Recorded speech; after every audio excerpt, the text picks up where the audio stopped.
Hello guys, आज के इस वीडियो में हम आपको NCERT class 8 Hindi version chapter 13 जहां पहिया है के प्रश्न उत्तरों के बारे में बताएंगे। उन जंजीरों को तोड़ने का जिनमें वे पकड़ हुए हैं, कोई ना कोई तरीका लोग निकाल ही लेते हैं। आपके विचार से लेखक जंजीरों द्वारा किन समस्याओं की ओर इशारा कर रहा है? उत्तर है, लेखक जंजीरों द्वारा रूढ़िवादी प्रथाओं की ओर इशारा कर रहा है। दूसरा क्वेश्चन, उन जंजीरों को तोड़ने का जिनमें वे जकड़े हुए कोई ना कोई तरीका लोग निकाल लेते हैं। क्या आप लेखक की इस बात से सहमत हैं? अपने उत्तर का कारण भी बताएं। उन जंजीरों को तोड़ने का जिनमें वे जकड़े हुए हैं कोई ना कोई तरीका लोग निकाल लेते हैं। लेखक के इस कथन से हम सहमत हैं, क्योंकि मनुष्य स्वभानुसार अधिक समय तक बंधनों में नहीं रह सकते। समाज द्वारा बनाई गई रूढ़ियाँ अपनी सीमाओं को लांघने लगे तो समाज में इसके विरुद्ध एक क्रांति अवश्य जन्म लेती है, जो इन रूढ़िवादियों के बंधनों को तोड़ डालती है। ठीक वैसे ही तमिलनाडु के पंडुकोट्टई गांव में हुआ है। महिलाओं ने अपनी स्वाधीनता व आज़ादी के लिए साइकिल चलाना आरंभ किया है, वह आत्मनिर्भर हो गई है। क्वेश्चन नंबर 3, साइकिल आंदोलन से पंडुकोट्टई हुई की महिलाओं में जीवन में कौन कौन से बदलाव आए? साइकिल आंदोलन से पंडुकोट्टई की महिलाओं में जीवन में आने बदलाव निम्नलिखित हैं। महिलाएं अपनी स्वाधीनता व आज़ादी के प्रति जागृत हुई। कृषि उत्पादनों को समीपवर्ती गांवों से बेचकर उनकी आर्थिक स्थिति सुधरी व आत्मनिर्भर हो गई। समय और श्रम की बचत हुई। स्वयं के लिए आत्मसम्मान की भावना पैदा हुई।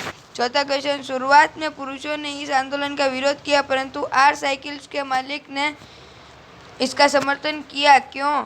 शुरुआत में पुरुषों ने इस आंदोलन का विरोध किया क्योंकि उन्हें डर था कि नारी समाज में जागृति आ जाएगी। आर साइकिल्स के मालिक गांव में एकमात्र लेडीज साइकिल डीलर थे। इस आंदोलन से उनकी आय में वृद्धि होना स्वाभाविक था, इसलिए उसने स्वार्थवश आंदोलन का समर्थन किया। क्वेश्चन नंबर 5, प्रारंभ में इस आंदोलन को चलाने में कौन कौन सी बाधा आई? फातिमा ने जब इस आंदोलन की शुरुआत की तो उसको बड़ी कठिनाइयों का सामना करना पड़ा। उसे लोगों की गंदी टिप्पणियां सुननी पड़ी।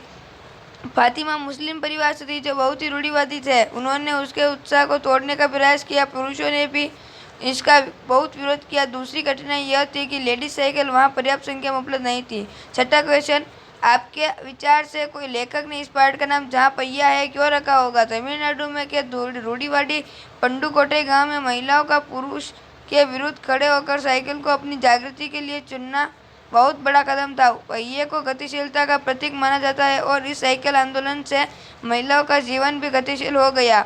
लेखक ने इस पार्ट का नाम जहाँ पहिया है तमिलनाडु के पंडुकोट्टई गांव के साइकिल आंदोलन के कारण ही रखा। क्वेश्चन नंबर 7, अपने मन से इस पार्ट को कोई दूसरा शीर्षक सुझाइए। अपने दिए हुए शीर्षक के पक्ष में तर्क दीजिए। साइकिल करेगी महिला को आत्मनिर्भर भी इस पार्ट के लिए उपयुक्त नाम हो सकता था, क्योंकि साइकिल आंदोलन से महिलाएं अपनी स्वाधीनता व आज़ादी के प्रति जागृत हुई। कृषि उत्पादों को समीपवर्ती गांवों में बेचकर उनकी आर्थिक स्थिति सुधरी व आत्मनिर्भर हो गई। क्वेश्चन नंबर 8, फातिमा ने कहा, मैं किराए पर साइकिल लेती हूँ ताकि मैं आज़ादी और खुशहाली का अनुभव कर सकूँ। साइकिल चलाने से फातिमा को पंडुकोट्टई की महिला को आज़ादी का अनुभव क्यों होगा?